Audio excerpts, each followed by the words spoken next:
glance on the ecosystem in Tunisia. They had like a very good, I guess, visits. They got good ideas about the ecosystem in Tunisia. They went to startups.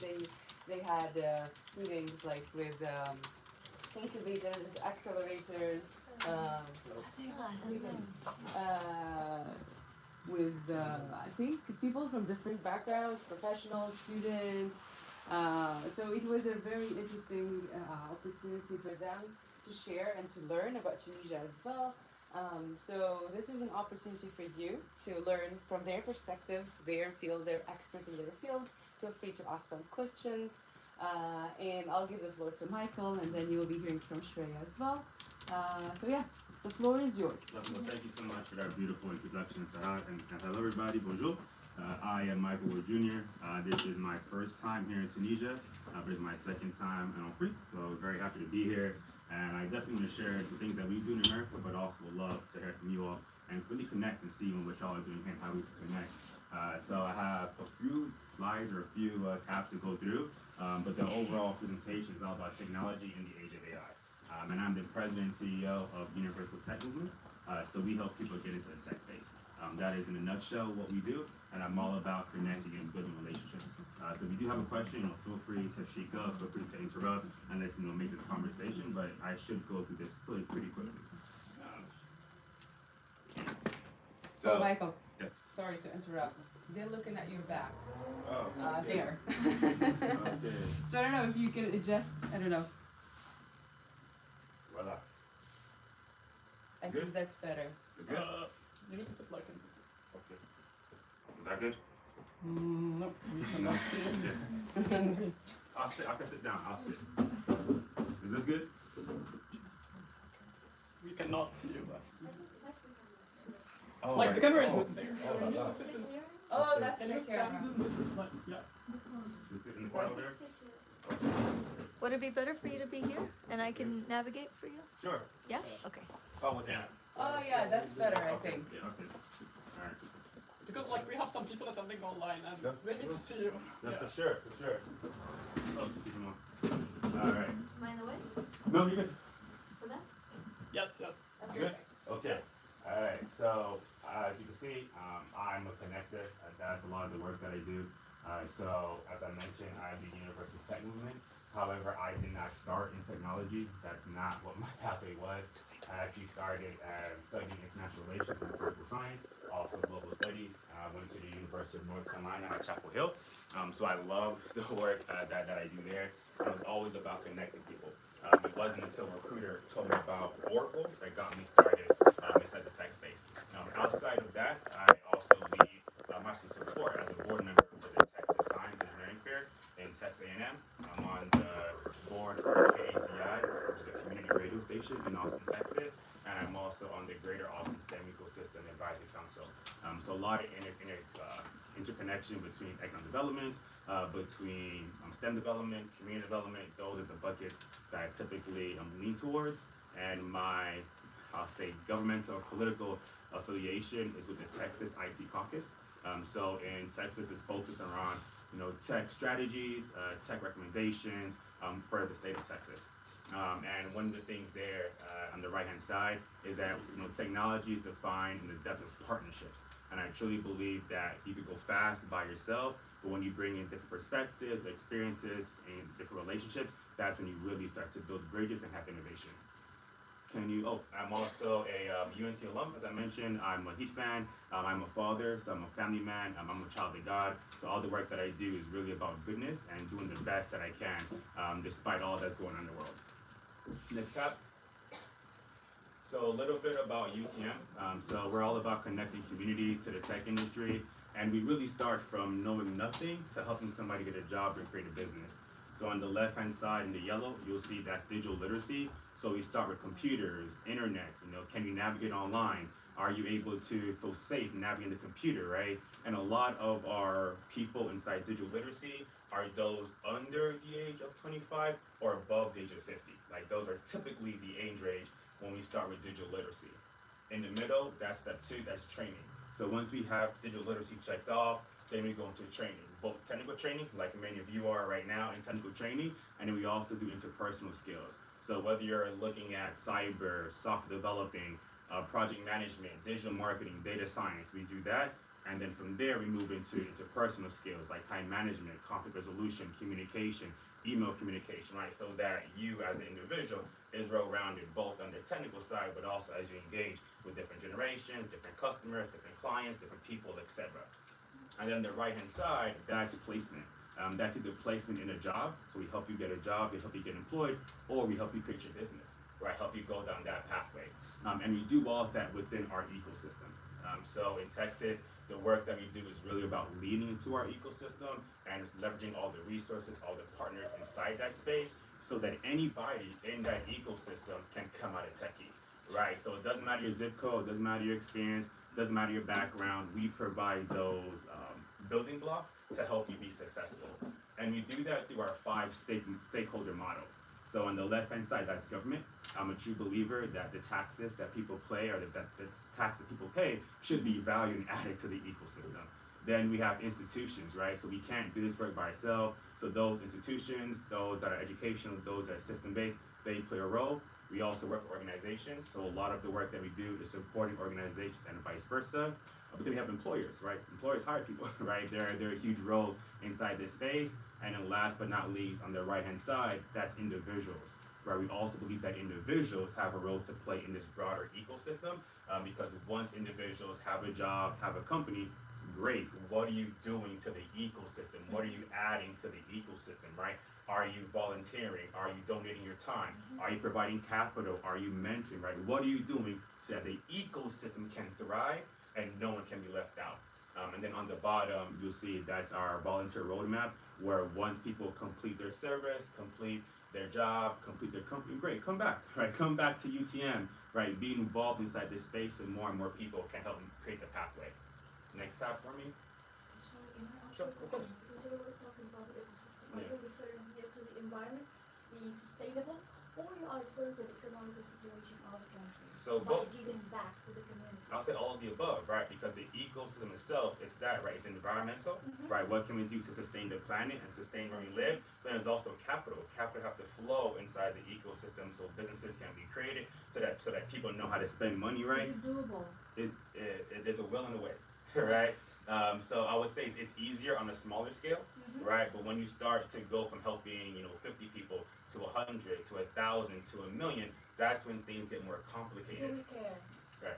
I Not think everybody this is the cares. right question. Yeah, exactly. Do we care? Exactly. And that's where, some people do care, right? I work with a lot of businesses, both for-profit and non-profit, but yeah, they do care, but not always, right? And not always the large ones. So that's where, as more and more people have these conversations, right? Even right now, I'm live streaming, right? Hoping that people hear this and see this and want to be a part of the movement, right? Versus sitting on the sidelines and just letting whatever happen, right? Okay, sorry, because that's what we are hearing every time we talk about AI stands for helping the environment. While we all know that the data centers, they are consuming a lot of energy, which is very ironic actually. Yeah. It's like a camouflage. Yeah, it is, but it's also, a lot of times when you're creating something first, you're not thinking about everything, right? You're thinking about, okay, how can I solve this one problem? And then when you solve that problem, like, oh, wait a minute, we just created 2 other problems, right?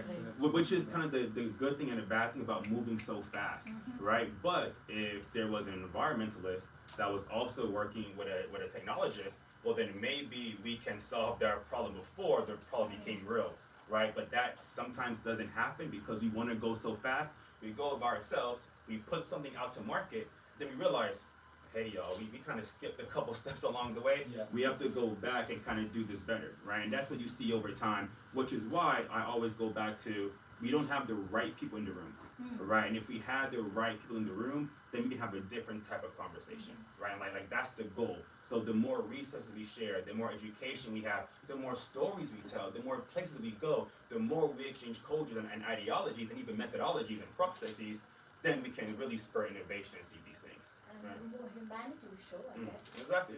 The more we talk, the more human you are. The more we're online, the more unreal you seem, right? So once again, good and a bad thing. But now we actually have a quick ecosystem quiz that really talks about like where are you inside this space. So we could just have 3 questions. So what drives your interest in tech today? So we're gonna pick this as a group. So do y'all want to build pictures and connect systems? Do you want to express creativity and visual assets? Do you want to problem solve, or do you want to protect data? Anybody pick one. Which one you want to do? Probably go with problem solving. All right, let's pick on policy. I did the same thing. I love it. I love it. So problem solving. Boom. All right. Which environment sounds best for you? A boardroom, a design studio, a clean room, or a secure digital space? A secure digital space. All right. Let's put that on the bottom. All right. Next. How do you prefer to interact with AI? Do you want to be orchestrating agents? Do you want to co-create? Do you want to, what did I say? Debug? Do you want to debug? Or do you want to test and develop? Or testing for ethical practices? Orchestrating agents. Man, y'all are right on with me. All right, orchestrate, love it. So, Path the Guardian. Can you read that for me, Shreya? Yeah. You protect community assets and ensure the frontier remains ethical. You see? So, I put this in here because there are so many different ways to use AI. None of them are wrong, right? It's all type. But I would say, can you elaborate? What do you mean by elaborate? Some people may use AI for the wrong reason. You see, but that's not AI. That's the person. How we use. You see, so I agree with you on that. It's how we use AI. They're Yes, using you're wrong. AI. Yes, but the person is the one who's dictating how that AI is used, right? So AI itself, that's not bad. It's the way that we use it, right? It's like any other tool, right? So think about power. Yeah. It's for bonding. There- While it's an energy, it's very clean and safe energy. Exactly. Good or bad, it depends on the person who uses it and how they use Exactly. Yeah, so it's like any other tool. Like people don't realize technology was also a car, right? A car is a technology, right? Before we used to walk, then we had horses, then we had cars. Some people till this day don't like to drive. Some people to this day drive very fast and very reckless, right? So it really goes back to the person. How is that person using technology, right? Just like fire, right? Before we didn't have fire, but then we did. We could use it for good, or we could use it for bad, right? So that's why the more education, the more resources, the more we talk about how things are used, then we can realize, oh, okay, I could use it this way, right? Yeah. But then again, if you don't know how to use something a certain way, how would you know? Yeah, Right. I wouldn't even use it like for good or bad. You're not using it at all. Exactly. So this is where we do these, exchanges so that people can say, hey, like, don't use it that way, right? Use it this way, right? And really begin to add our own perspectives, our own realities into the system.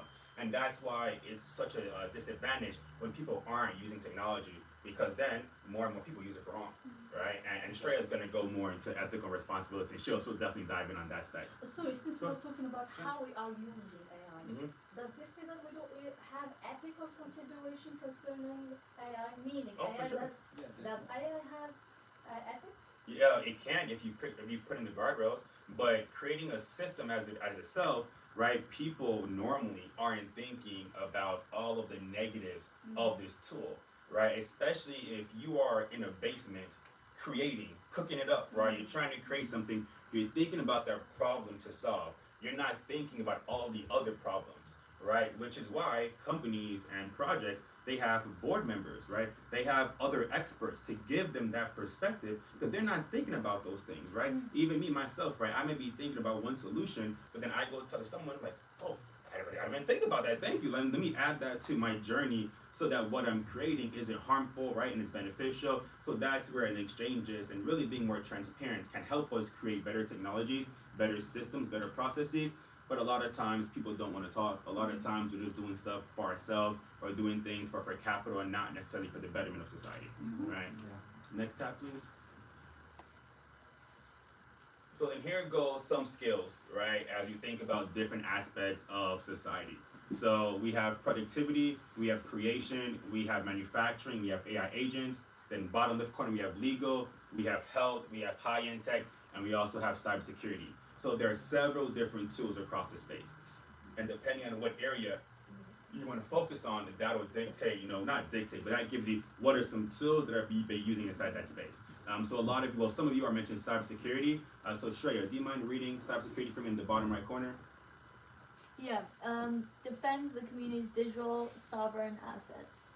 Yeah, what are the two bullets underneath? Dark Trace and Sentinel alone. Yeah, so Sentinel and Dark Trace, right? So those are two different AI tools or AI companies that are using inside that space for cyber, right? So someone in cyber, they'll lean more into that space. Versus on the top left side, where I spend a lot of my time, that's productivity. So you have Notion AI, you have Otter, you have Gamma, you have Superhuman, right? Those are different tools to help you increase productivity, create efficiency, save time, right? So depending on where you are in the grand ecosystem and where you are in AI, that'll dictate how you're using it or what tools you want to lean into, right? And some people leverage existing AI tools. Other people want to create their own AI tools, right? So it kind of depends on where you are. But the big thing here is that the innovation stack is so wide, right? And right now, in the age of AI, when we think about the AI frontier, as we think about the fourth industrial revolution, is like, okay, how does this thing work, right? How can I use this thing? And the third question, how is the world using this thing, right? Because right now, across the world, a lot of countries are moving to digital currency that's based off of blockchain. Others are not, right? Some people are changing how they engage with their employees by creating AI agents, right? Some are not, right? Some people are leaning more into just using GPTs that are out there within generative AI. So depending on where you are, that'll dictate, which is such a fascinating thing, because we really don't know what we're going to create next, right? You know, and the next thing will tie in with quantum computing, right? Once we get there, plus AI, plus robotics, oh my goodness, right? See, it can be. You see, it can be freaky, but it also can be so exciting. So exciting. You Yeah, can say it something? opens doors like for Good. yeah, so it's like this whole revolution of quantum computing and AI and everything. We probably like a few hundred years ago we wouldn't imagine being able to call someone across the world and Yeah. be able to reach them. So now there's like this whole a lot of things that we could probably do that seemed impossible in the Yeah. past, and through computing we could solve infinite amount of problems. Yeah, definitely. Exactly. Does anybody here remember the payphone? Yeah. Yeah. Do you remember the landline where if you would pick up the phone, your brother or sister could pick up the phone too? Yeah. Hey, get off the phone, I'm on it, right? We're so far from that, right? But that's the evolution and advancement of technology, right? Even with the phones, man, the phone gives out radiation, right? They say don't have the phone in your Yeah. pocket all the time, right? So there's always like a good and a bad, right? So us as society really, in my opinion, should be looking at all of our existing technologies and saying, how can we make those better, right? And let's also make AI better as well, right? And let's continue to move forward. Can you click on the next slide for me? So the future of AI, right now, there's a lot of front-facing things, right? People know ChatGPT, people know, oh, that video was created by AI, right? You can kind of see that and you can know that. However, the future is unseen AI, where you have no idea if this is AI or not, right? So that's going more into AI agents, right? That are doing automation of tasks, that are doing complex tasks, that are doing things for you without you even having to be there, right? People are digitizing their face, no, not their face, their voice, and creating, actually their face too, creating a digital twin so that it's themselves, right? So that's not fake per se, but it's not the real person, right? Right? They're leveraging AI to do more things. So instead of me being in one meeting, now I'm in 10 meetings, right? And I'm building my brain into the system to do the things I wanted to do, right? So I'm adding my own guardrails to that thing, right? The next is AI operations, right? Creating more signals and infrastructure that tell us about things before they happen. So if XYZ happen, okay, ABC is next, right? And processing that at a speed that saves time, saves energy, and saves lives, right? So that's the future of AI, really, and they call it agentic orchestration, right? Leading into agents to do these things, leading into AI to do these Sorry, things. risk predictions? Yeah. To predict natural disasters? So when on Monday, last Monday, not this week, last Monday, when it was raining a lot, right? I heard that four people Yes. lost their lives, right?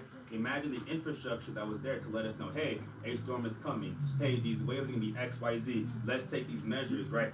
Hey, siren goes off, everybody, transition, right? Imagine all of that being automated, where no one's involved with that, but it's a flow that people move as one in order to do things based on the technology, right? And I mean, I can even think about now. So I went to Naples for my honeymoon way back when, and we went to Pompeii, and they were just talking about how the people didn't have enough time to evacuate when the volcano erupted, right? Imagine there were sensors in the volcano saying, hey, it's getting hotter.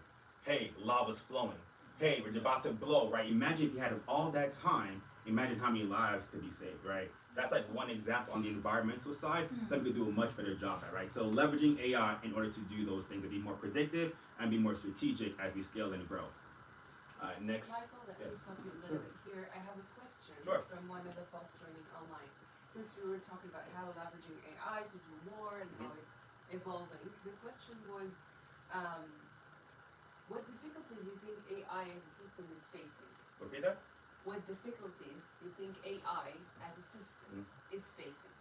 There's not enough guardrails is one, and Shrey would definitely talk about that. But there's just not enough guardrails because we're not allowing AI to be, not everybody has the same access to it. So therefore, we're not adding other people's lived experiences that'll make it easier to identify these guardrails, right? A lot of the time, things are reactive, right? You don't know something's wrong until someone tells you it's wrong, right? But if we're not exposing it to everybody, then there's some things that'll be missed along the way. So one is that there's not enough guardrails. Number two is that people are just creating, right? And if you're just creating and you're creating in a vacuum, creating by yourself, then the things you're creating may not be as, what's the right word, as conducive to that environment, right? So if I'm just in Austin, Texas, what I'm doing in Austin, Texas may be relevant to Austin, Texas, but it may not be relevant to the rest of the world, right? It just may not, right? Good or bad is another conversation, but if it's not relevant, well then what you're creating is just going to be in this vacuum, and it's not really going to be scalable or for the masses. So that means somebody in New York or Tunisia or Egypt or France is doing something different that could have been probably better if they were doing it together, or it could have even be worse, right? So that's where it's not enough guardrails, and we're just kind of moving too fast to an extent. Even though I love speed, but because of the way that human society have kind of pushed away from doing stuff with people, and we're moving fast, then it's like we're not as connected as we used to be. Where before you would care about your neighbor, right? Before you would care even about your family members, right? We're seeing people not even care about their own parents or brothers and sisters, yet alone their neighbor or their coworker, right? So it's the fact that yes, technology is moving faster and faster, but us as people has also drifted further and further away from people, and we're not as connected to the environment as we used to be, right? So there goes the data centers. Well, if we were used to being out and about in nature, if everywhere had parks, if everywhere had greenery, if we were walking outside at least an hour a day, well, in the mindset of creating that thing, we would have been like, oh, well, let's tweak this, let's tweak that, right? But we just haven't done that, right? And the next slide actually. Sorry, but technology is merging the bridge between IQ and EQ, emotional intelligence. Yes, which is Caring, showing empathy. Which is why they're saying now, as the age of AI evolves, one of the most critical things that we need is critical thinking, right? Is emotional intelligence, soft skills, because that's not connected to AI, which is why you see some companies now infusing EQ into these technologies, right? Because they realize, oh, wait a minute, if I tell AI to move this bottle down there and do whatever you have to do to make it happen, it will do whatever it needs to do to make this bottle go down there. Ethical or unethical, humane or inhumane, right or wrong is irrelevant, because you said to move this bottle down there no matter what. And I was on my flight over here from Paris. I was watching the Tron second one, Tron Ares, I think it was. And in Tron Ares, the objective was to bring him back no matter what. That's what the creator told one of the creatures, or one of the AI bots, right? Go and get this person. He said, okay. His mother tried to stop her. The AI bot ended up killing his mother because he said no matter what. So that right there shows you that that's the human's fault, right? The human made that declaration. The human is the one that went ahead and gave that limited guardrail. So now that means, oh, no matter what, okay, I can do whatever I gotta do, right? So that's where it's like, oh my, we have to be very, very hesitant in what we say. And even why sometimes when you put a prompt into ChatGPT or Gemini, it doesn't give you what you want, right? It's because the creator, right, the human didn't put the right guardrails, wasn't specific enough, wasn't clear enough, right? I mean, we get confused with languages all the time, right? So we have to do a much better job giving the right directions, right, and go from there to prevent those things. And that's, I'm sorry, but Go that's also a skill, which is prompt engineering, which is kind of you have to include it in the 21st century skills. Exactly. Right now it's a job, but it should be a skill that we It all should be have. taught in Yeah. schools and universities. Exactly. I'm sorry, the examples you showed about the sensors and the prediction and everything, don't you think that's the old AI, like rule-based AI? It's not the new revolutionary AI that's generated and everything. Well- So we could have done that, the sensors and the prediction, with even like old school AI. For sure that, yeah, I think I forgot the terminology, but there's levels to AI, right? People think AI is so new. It's like, no. AGI. Yeah. ASI. AI's been Those building. are the future AI. Yeah. There was AI, like rule-based, so we could have done the prediction and the sensors and everything with old school AI. Yeah, but you got to put the rules in though. If you don't put the rules in, So yeah. rule-based, but this, it's not really revolutionary, so it's not like using the new generative AI into this example. So what you want to do is you want to allow the system to think for itself, Yes, right? that's So the new thing. yeah, we want to build on that. Like, even when we're using ChatGPT now, you can create the guardrails and saying, hey, as you're talking to me, ask me what you need to know in order to help me complete my step, right? So then if we're getting to a step, I'll say, oh, hold up, I need to know X, Y, Z before we continue, right? So putting more of those nuances where this system is helping you go through those steps and helping you guide yourself, right? That's the new evolution, right? Because before it was just do step 1, step 2, and step 3. Now we're saying, hey, do step 1 and step 2. But if step 2 or 3 don't happen, then go to step 4, 5, and 6, right? And having more intelligence with that. And that actually takes us to the global bridge impact. So on the left-hand side, no, you're good, Shreya. Just Yep, a question, please. She said the old school of AI. Is a term created by you or just a keyword? It's not a term created by me. Like machine There learning. is there like a school, like old school AI? And I think that's No, something what I mean it's by improved in old-school like AI by is like the revolution or everyone's talking about is about generative AI because AI right was now. there. Yeah. Yeah, AI was there from like the 80s or the 70s, even the 60s, I think. AI is Neural as old networks. as mathematics and the linear algebra. But now why AI is being talked about, why is it revolutionary? Because it came generated AI. So my question was the examples that you showed about the sensor, that was using the old AI that we all know, not the revolutionary AI that everyone's talking about. So that was my question. So it's not a term. And what we want to do now is build on those things, right, and Yeah. connect everything. So I'm excited for when we really begin to open up all the tools that are out there, right, build on what we know, build on what was, and create something new, right, and really start to say, okay, let's leverage these technologies, these systems, these processes to really be preventative, right, and be proactive versus reactive, right. And a lot of times we have reactive because there's a lot of tools that we have, like even in Texas, right, we have a grid storm. A lot of people lose power, right. You know, we can fix that right now with the technologies that we have, right? But then again, it goes down to time, goes down to cost, right? And it goes down to the desire and will to do those things.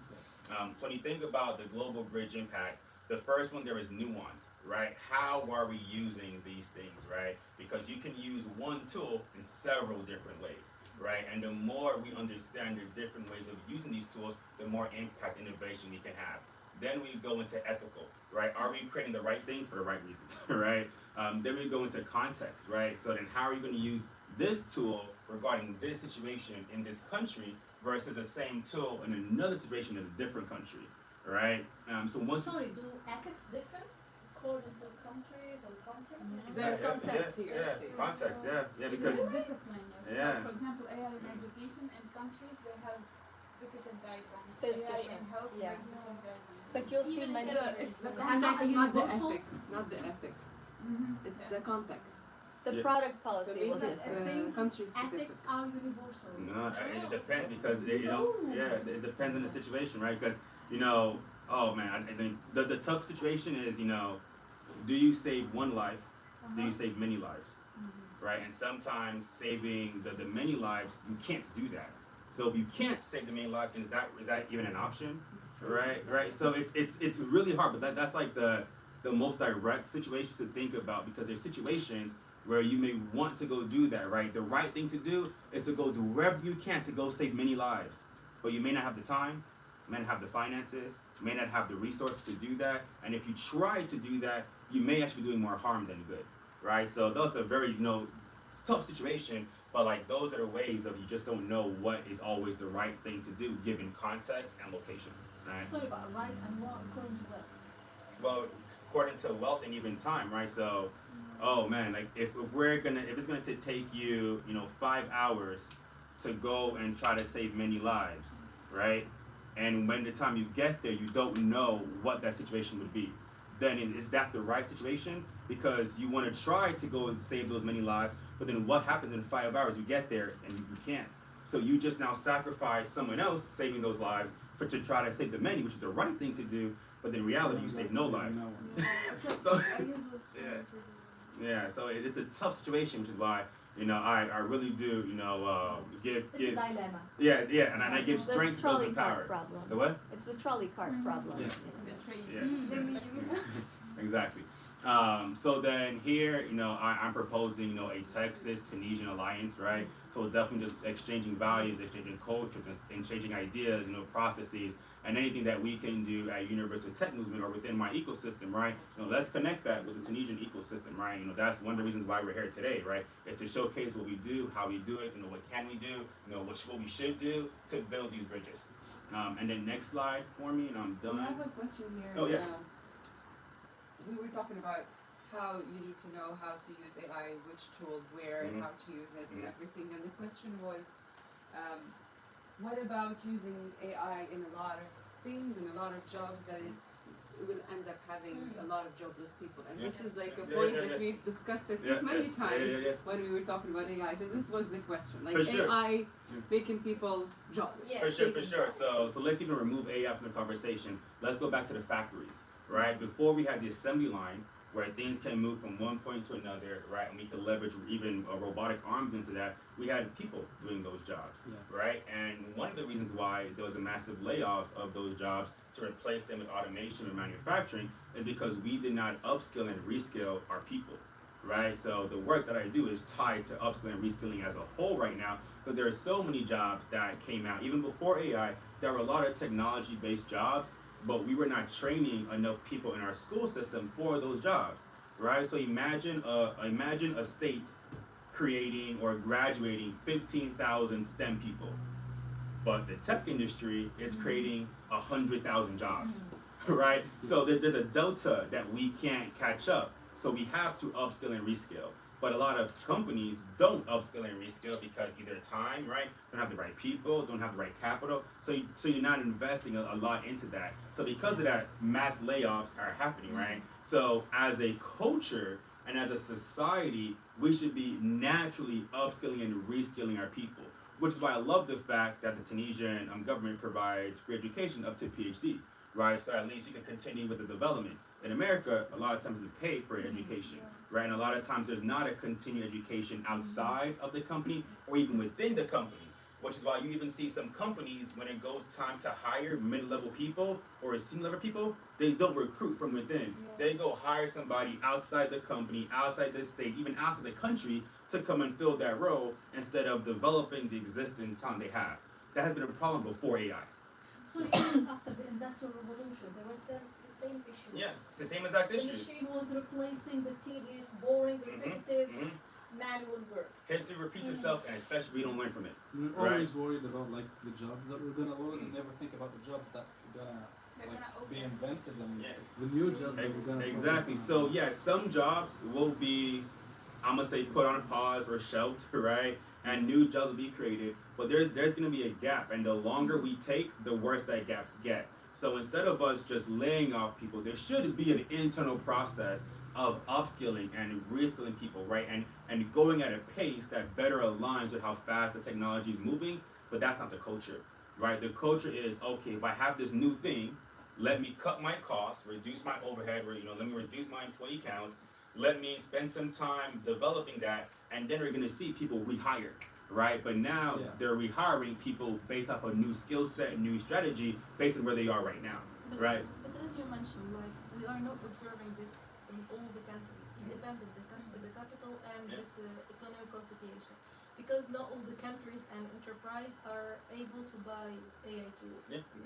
This is like so expensive. So Yeah, no. not like all companies are able to train their employees. So if you're just gonna train them, you might end up like losing profit and all. Yeah. And as a company, you're supposed to make profit. Otherwise, what's the point of having that company? So But I'm not I think feeling. that could be also an investment to your employees. it is, but I do agree with that. But I don't think like most companies can do that because like they have thin margins. And then if you're investing in training your employees instead of doing those layoffs, you just end up being behind and going bankrupt. And then that goes back to the situation and the company where they are, right? And some companies just follow suit, right? They're like, oh, people are laying off, well, I'm gonna lay off people too, right? Yeah. Others is like, okay, no, I'm gonna be more strategic with this. Because on the one hand, you know, by you laying people off, you're saving time and energy and you're saving resources, right? That's definitely one side of it. On the other end side of it is saying, no, if I develop these people, now we can go from having 5 meetings to having 500 meetings, right? Now we can go from creating, 10 pieces of content to creating 1,000 pieces of content. But there's a time, energy spent on that, right? So if the individual person is not leaning in to also develop themselves, then it's more of a strain on the business. But if you do have employees that may be younger, that may be more driven, that may be more excited about technology, okay, then they will come in with that sense of, oh, we gotta do this and do that. So now it's not as difficult, right? Even I run a company, and I know that there's different employees we've had along the way, where sometimes some of my volunteers and my interns are working harder and smarter and deeper than some employees. Right, which is why you have to make a decision and make sure you are managing your time, your resources effectively in order to do that. But then again, it goes back to like what's ethical, right? What's the best for my business? How should I do it? Why should I do it? When should I do it? And AI has just made it so much faster, right? Because if you think you have a lot of overhead, right? You think you're spending too much money on payroll, on benefits, and you're not getting the ROI that you think you deserve, whatever that number is. And then a company comes to you and say, hey, I have an AI tool that can help you save $5,000 a month, $20,000 a month, $100,000 a month. You are immediately going to let go of your employees, right? If they can prove that to you. So some companies have the resources. Some countries have the resources where they can do that in 1/10 of the time it will take a company or individual to process. So that's where there is an unfair competitive advantage of those businesses and countries that have the resources, that have the tools to go faster, quicker, right? To fail first, figure out what's working, not working, coming back, right? So yes, some jobs will definitely be let off, be let go, be transitioned away. But then the flip side, other jobs will be created, right? And that's where if we don't train our people the way that we need to, then those jobs will be unfilled for a while. Even right now, there's jobs that are unfilled, even before AI, because we weren't training enough people for those jobs, right? And the more we train, the more we develop, the more we're connected, then we can reduce that gap, the best of our ability. And then we were talking about how technology and AI are making people a lot more distant and not connected. But now, if we think of it, if AI is replacing these sort of automated jobs that require one person to be on their own, so now we have a lot of jobs that are human-based and based on interactions, communications, and emotional intelligence. So somehow AI is sort of helping us go through the problem of people not being as connected anymore. Yeah, for sure, I can see We that. are connected, but we're not connected. Yeah, exactly. I think it's a very bad problem. The thing is sad. I think people sometimes use like generative AI to like use it with their Yeah. really Yeah. So it could be bad. It could be, Actually but killed people. Yeah, And there's a lawsuit against OpenAI for that. for sure. But you imagine someone who doesn't have the resources to go to the doctor, right? I think it depends also on the person. Yeah. So it's so tricky because for every bad situation, you can find a great one. For every great one, you can find a bad one, right? Which goes back to education of the person, right? The critical thinking of the person, and how are we developing people? Because technology isn't bad, right? It's the people who either create them or choose to use them, right? Because technology is just a tool. So if you are a great, ethical, good person, AI is going to amplify that. If you are an evil, wrong, bad person, AI is going to amplify that. And like that is just the unfortunate reality we live in as humans, right?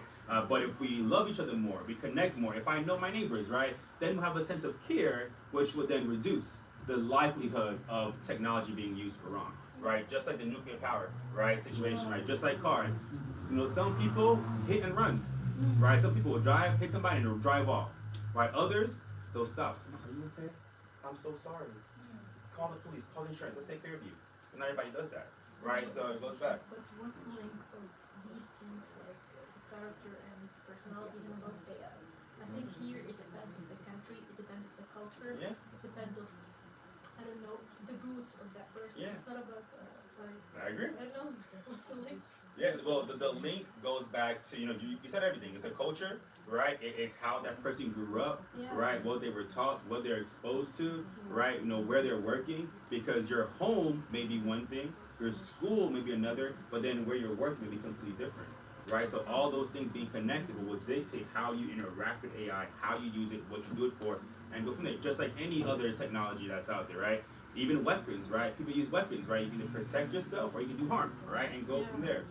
And then the last slide that I have is just talking about the velocity core. And the velocity core is thinking about how fast can we move and create momentum based on these tools. So I talked about from concept to impact in 4 years. So looking at 2030, right? The things that are really gonna change over the next, or the things that are gonna help us change or impact how we change over the next 4 years is number one, audacity, right? Are we going to fail as fast as possible to figure out what works the best way, right? You know, are we going to do things beyond our fears and try our best to create good things, right? Or are we just going to let other people create tools and us never get into that game, right? So can technology go so far? I would say yeah. I would say yeah. I mean, So that shouldn't have limits. but the only limit of technology is people. Oh. And at one That's the point, limit of technology is people. At one point, AI is not But that's because we're the ones who created that way. Wow. Yeah, it's what So it is. even developers, the one developing Mhm. these AI agents and everything, don't know. Yes. Yeah. And the same thing we didn't know the limit was when we tried to go to the moon. Yeah. Right? And now we're trying to go further beyond that, right? So everything has I would say what's the right word? An unknown. Right? And the best way, in my opinion, to chart the unknown is to be part of the charting. Yeah. Right? But if you're not part of the charting, well then someone else is going to dictate the unknown to you. Yeah. Right? So the more that we can be involved in that, then the more likelihood we can determine, predict, assume what would happen. But the less we know, right? So if somebody never got into AI, someone gives them ChatGPT. Be safe. They're like, what is this? How do I use it? What do I do? Right? The verse says if you played around with it, if you use it for yourself, right? If you were taught it, if someone else showed you, now you have a different understanding. Yeah, it'll be revealed. Right? And then from there you can begin to say, okay, well, if I know ChatGPT, now I better understand Gemini. Now I better understand Copilot. But if I have no ChatGPT understanding, well then I don't understand Gemini and Claude and Copilot and all these other things because you don't have a foundation to build on, right? This is something positive or negative, not knowing AI. Oh, is that ChatGPT. well? It's that to me it's both because Because I think using ChatGPT Yeah. means you are feeding it with data. you are for sure. Yeah. Yeah. So and the more you are revealed. Yeah, but I agree with that. And if we never use technology, then we'll never have a car. We'll never be able to go to the moon. That's why I asked you earlier. Yeah. Should technology have limits? And then I say technology shouldn't have limits outside of the human, right? Because the humans are using technology to do things they can't do on their own.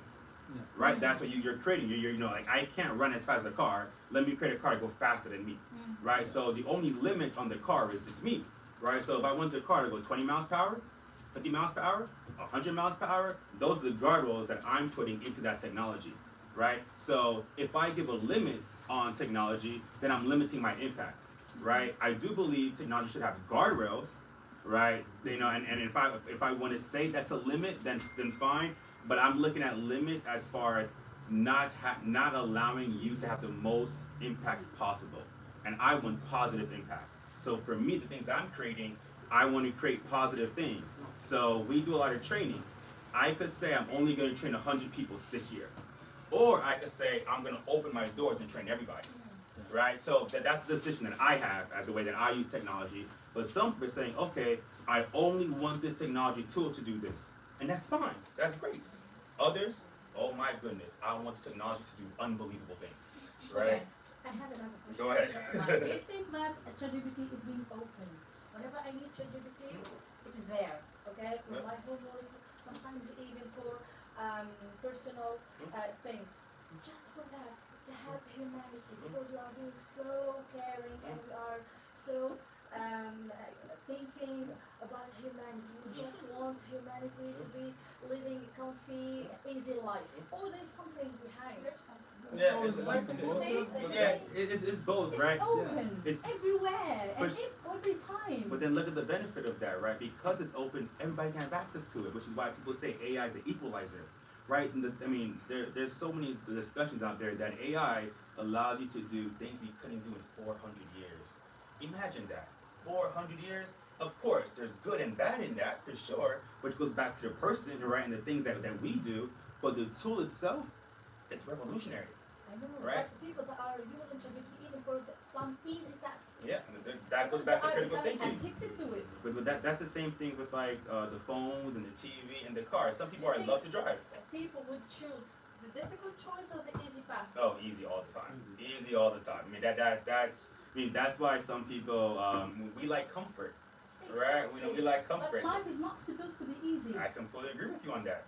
I think it's supposed to be easy. We're doing It's all not this to supposed make to it be easy. easy or comfy. Well, Otherwise, life hasn't no meaning. You see, okay, so I understand where you're going with this, and I would say that being easy, no, the things are easy, you get comfortable and complacent, right? So even growing, right, you go through the weathers, right? You go through the changes, right? With that, there's a sense of friction, right? There's difficulty with that. It's part of life, ups and downs. Exactly. Otherwise, you won't appreciate things if they are around you. And I agree with that methodology. And sometimes you want things easier, right? You want things easier. You don't want everything to be difficult because then more difficult, you may have to spend more time. You may have to spend more resources, right? Sometimes if it's too hard, you're never going to see it in your lifetime, right? So there's a trade-off, right? And like that's one of the biggest things that I would say with technology is that it's a trade-off. And the good you get and the bad you get depends on who's using it and how they're using it and why they're using it.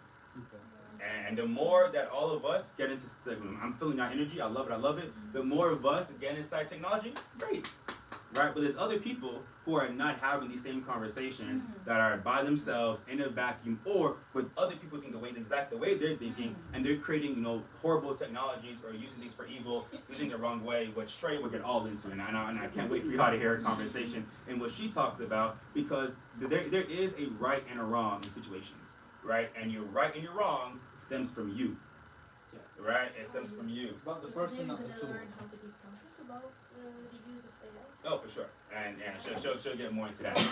So one, we have audacity. Let's go ahead. Let's try things. Let's figure out what's not working. Let's tell people that's not how you should be using it. And let's not be afraid of the unknown, because we never know what we can create, good or bad, right? And I even think there were some things. Sometimes it's a blessing. Yes. And I believe there was something, I forgot where it was, but there was something I believe, and I could be wrong, that was created for evil, or like creating or it could do bad, right? It could do bad, but then if you just change one thing, oh my goodness, it's revolutionary. It could save so many people, right? So there's always a process of doing things, and the more we understand that process, the better we'll be off afterwards. I'm sorry, maybe we shouldn't think of AI as just ChatGPT or something that you see every day, because there are models that are doing a lot of things. I know, I just how because you mentioned ChatGPT. Yeah, because ChatGPT is like a simple example that's like for daily tasks or for research or for anything. But AI is like way more than that. It's a But much sorry, more, here she's a teacher, English teacher. Like, it's an obligation to be aware about the models and the modules and algorithms and about all about this stuff. I'm not sure about this. I have to be conscious about the drawbacks and how it leads if I'm gonna feed him with specific. You're an English teacher? No, my teacher. Oh, you're an English teacher? When she said We that. had also an online question about education.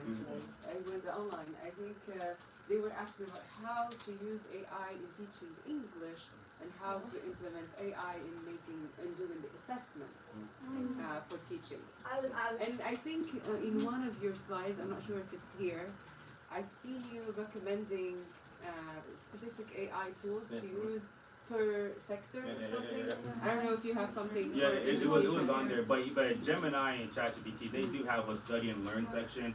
I mean, even like Google, I think Microsoft, even they put out like free training as well, leveraging AI. So there's a lot of tools out there that allow you to do those things, and it goes into creating the framework that you want.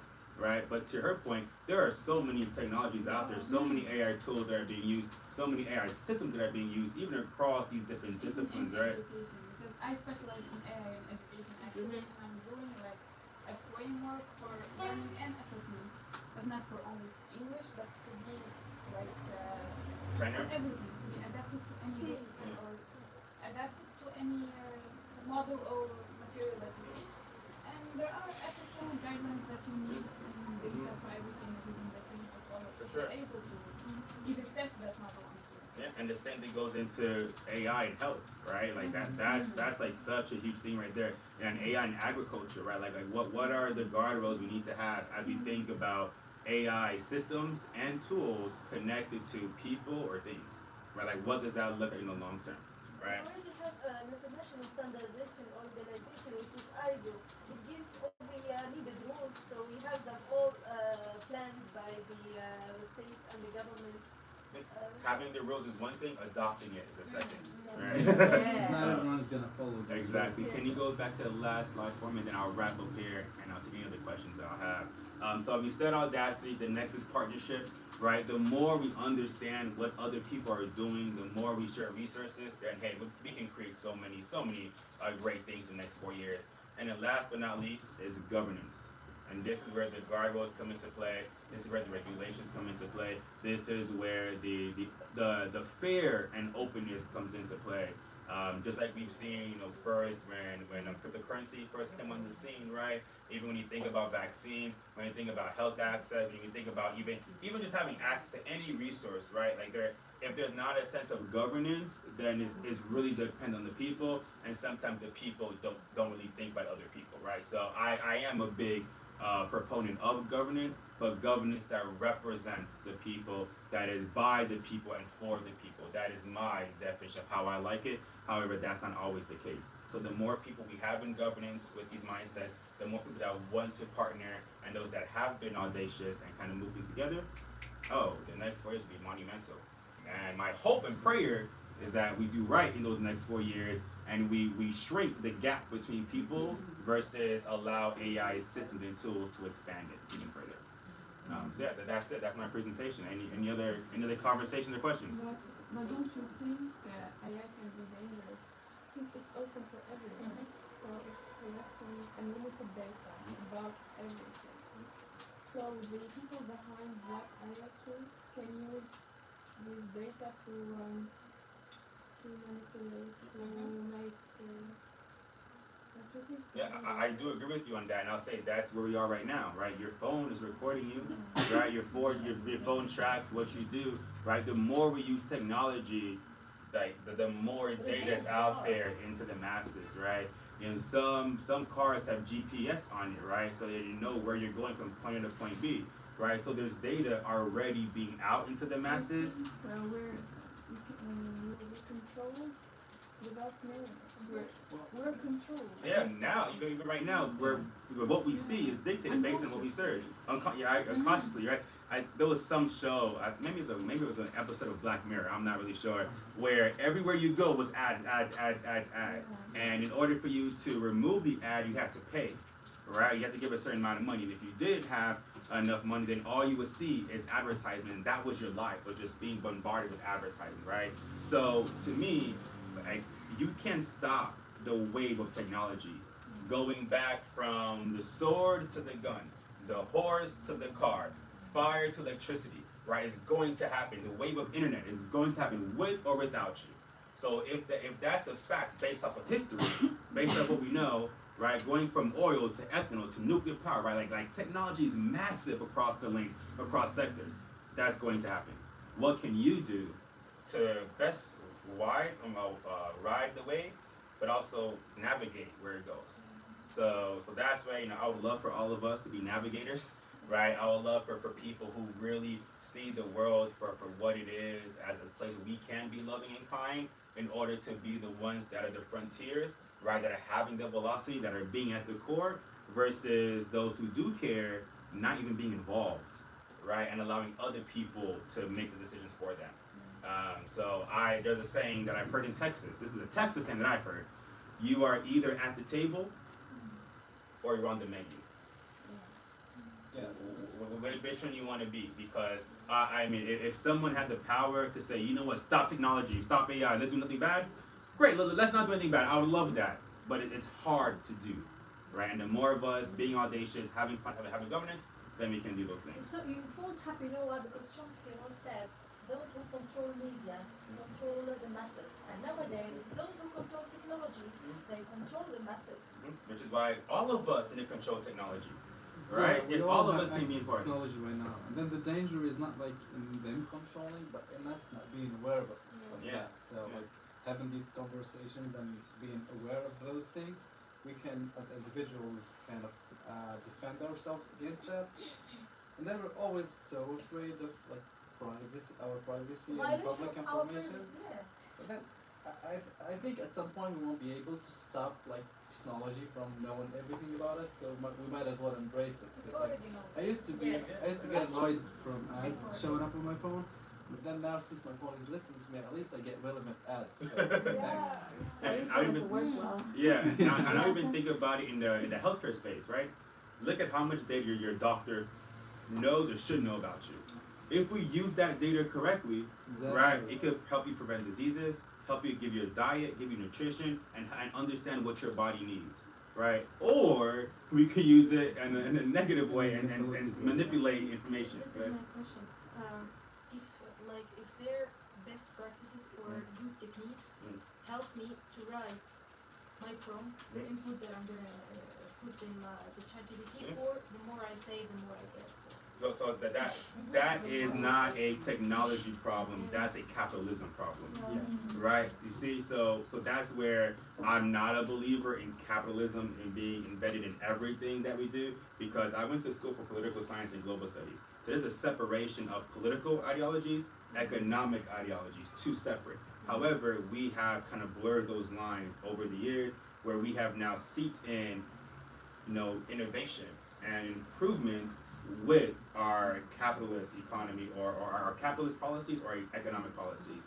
And really they should be separate, because innovation is supposed to be allowing progress to happen somewhat unfiltered, yes, with guardrails, but it shouldn't be directed and controlled by a certain type of people or persons, right? Because innovation in America is different than innovation in Tunisia, right? But if America can't innovate, well then it's gonna be in a vacuum, and then it'll be like a crabs in a barrel mentality, where people don't have enough innovation, so therefore them themselves start to like go internally, like want to attack each other, right? Go into Machiavelli and how wars and conflicts happen because of a lack of progress. But once you do have progress, that's a way of having peace, because people are prosperous, people are growing, people are moving forward, and that's the type of methodology like I studied from a political science perspective to really push more of those things. But now we're seeing the lines blurred, where if you're using the free version of these tools, you may be waiting a minute or two for things to process. If you have the tier 1 version, you may be waiting 30 seconds. If you have the best version, you're getting things instantly. So there's a time value that is being allocated to these things so that people can make profits and kind of dictate how people innovate. So it's more of a capitalism perspective than technology. No problem. I have a question. Sure. How do you see the future of AI in cybersecurity? What are the most relevant features that we have to use it to improve cybersecurity? I could say 2 or 3. Number 1, spotting AI. That is the biggest thing in my opinion. Having cybersecurity that can let you know that was AI generated. That is 95% AI influence. And then allowing you to map where the AI tool came from. So I would love to see AI cybersecurity connect with blockchain. Having blockchain be a ledger that can let you know what was the version 1 of this thing over version 20. And having blockchain be the code that you can verify what happened. Just so you know, right? I'm not saying we shouldn't use AI, but you can know where it derived from and what tools are used along the way. That to me is like one of the most valuable things in my opinion. The next is being able to understand what could happen. So if your information was leaked, oh, hey, your information has been stolen by XYZ company, right? So it could be a monitoring system that is unbiased, right? Because now it just gives you facts and data. Hey, on January 29th, XYZ happened. And because this happened, here goes my top recommendations to protect your data, protect your company, protect your family, right? Leveraging cybersecurity to really be a unbiased defense mechanism for all of the advancement of technology that's going out there, right? So many companies are being hacked because of the advancement of technology, right? That is definitely one of the negative aspects of it. So on the flip side of that, we need more cybersecurity defenses, protocols, systems that can spot these things even before they happen, or have a fail-safe that is instantly triggered once it happened, right? Because a lot of the times we may not have the right systems, so where as a human is waiting for a red alarm to go off. But by the time I go and push the button to stop the red alarm, how much time has gone by, what they get? Versus, oh, I see somebody down the block coming to me, let me put up the guardrails now so they can't even get in, right? Those are the way I see cybersecurity, especially being embedded in technology, not to slow it down, but to give it the guardrails and say, you can't do this, right? You gotta go this other way, right? Or if you are happening, now we know exactly where you are. We can go out and do those things, right? So that's where I see on the cyber side. Well, thank you. One last question. One last question. Do you Yes. think that AI isn't biased? It can be. It can be. It It can be. This is a fact. No, I guess. so if you tell ChatGPT, right, for example, you can create the prompt. I want you to be unbiased, and I want you to give me responses that are wide range across ethnicity, classes, zip codes, and countries. Give me that framework and layout. It will do that for you. Yeah, and it will give you a fair response. I'm Yeah. sorry, That but includes even it. if you do that in the prompt and everything, even in research articles and everything, if you use generative AI for anything, you have to include it as a limitation, AI bias. Yes. So even if you do the prompt, even if you do everything, it's still a limitation. So then I would then ask, like, from a limitation from one standpoint, because even if you go online to internet, well, even the internet is a limitation then because it's not pulling everything. So from that definition of any responses being based off of what's input into it, then yes, that is the biasness of it, right? But if you are creating a tool or a system and you are saying, hey, don't give me a response based off XYZ, right? Give me a general response, right? You can create those guardrails or create your own, right? You create your own environment and train it yourself, right? So even if you take, the basic model of ChatGPT versus moving it to your own environment, feeding it what you want and giving it your history, your books, your speeches, right? It's a completely different perspective. Even if you are training it yourself and saying, hey, I've added, let's say, 15 videos of me speaking. And then I go into that same language learning model and I ask it a question, its response is going to be tied to me versus the general XYZ. But there Right. can also be hallucinations. Yeah, that's Yes, which is like always check AI.